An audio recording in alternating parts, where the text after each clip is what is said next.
फिर में बात कर लेते हैं जियोजित फाइनेंशियल्स की। क्विकली एनालिसिस देख लेते हैं। चैनल को लाइक एंड सब्सक्राइब करना मत भूलिएगा। तो जियोजित फाइनेंशियल में आप देखें एक सडन अप मूव देखने को मिला। यहाँ पे गैप अप ओपनिंग हुई और स्टॉक में तेजी बनी रही। वजह थी कि स्टॉक के नतीजे हैं, इसीलिए तेजी देखने को मिली। थोड़े पहले लेवल समझ लेते हैं, फिर नतीजे डिस्कस करेंगे।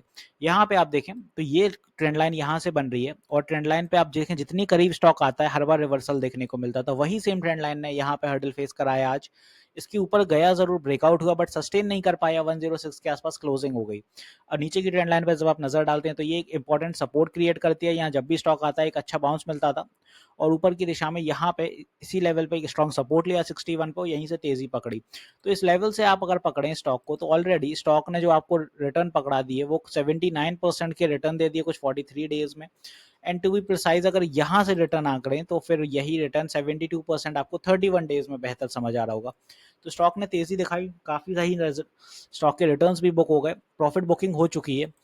अब यहाँ पे एक नजर नतीजों पे डाल लेते हैं। Geojit financial services profit rises by 77.28% year on year. तो प्रॉफिट अच्छा आया यहाँ निकल के।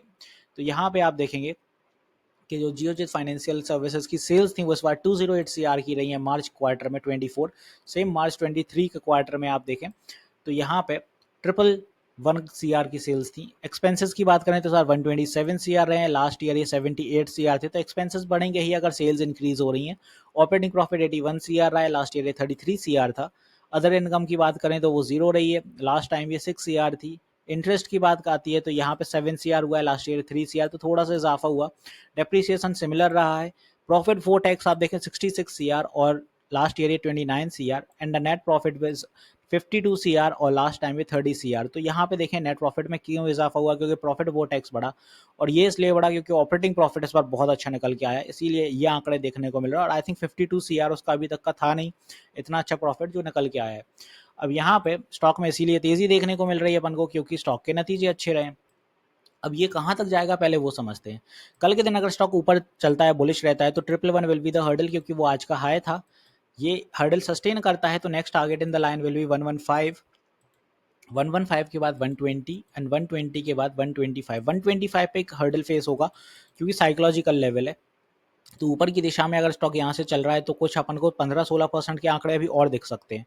बट यहाँ पे आप ट्रैप मत हुई है, क्योंकि स्टॉक के मैंने पहले ही बताया कि स्टॉक के जो आंकड़े निकल के आ रहे हैं वो ऑलमोस्ट 82% रिटर्न दे चुका है स्टॉक।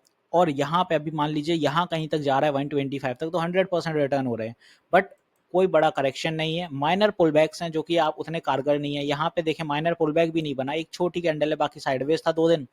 यहाँ पे जरूर एक पुल बैक बना था, बट वो कितना था, यहाँ पे आप देखें 85 से नीचे थोड़ा सा गया था और 77। तो कोई बड़े पुल बैक्स नहीं है, कोई करेक्शन नहीं है, स्टॉक भागता जा रहा है।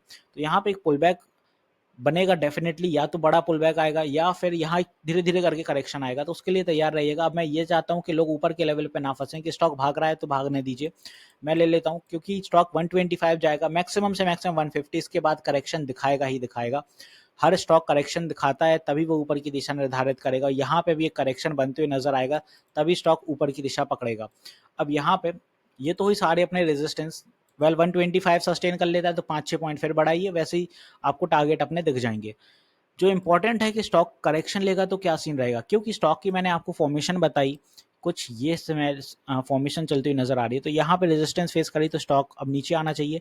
वेल हालांकि अब इतने नीचे तो नहीं आएगा कि भाई स्टॉक 50 रुपीज तक आ जाए, नहीं इतना तो नहीं आएगा।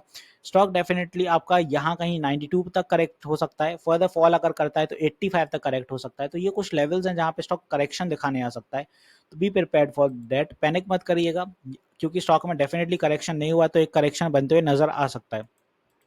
अब ऊपर की दिशा, सॉरी नीचे की दिशा, तो अपन के लिए सपोर्ट की बात आती है तो पहला सपोर्ट नीचे की दिशा में अपना रहेगा 102 के आसपास, ये वाला। फर्दर ड्रॉप अगर स्टॉक होता है तो फिर next support in the line 98 रहेगा और 98 के बाद होगा यहाँ पे 94 पे फर्दर सपोर्ट। तो ये कुछ अपने सपोर्ट हैं और जहाँ पे स्टॉक शॉर्ट टर्म सपोर्ट बना के नीचे की दिशा में पुल बैक बना सकता है या करेक्शन करने आएगा तो इन लेवल्स पे एक स्ट्रॉन्ग सपोर्ट बनते हुए नजर आएंगे।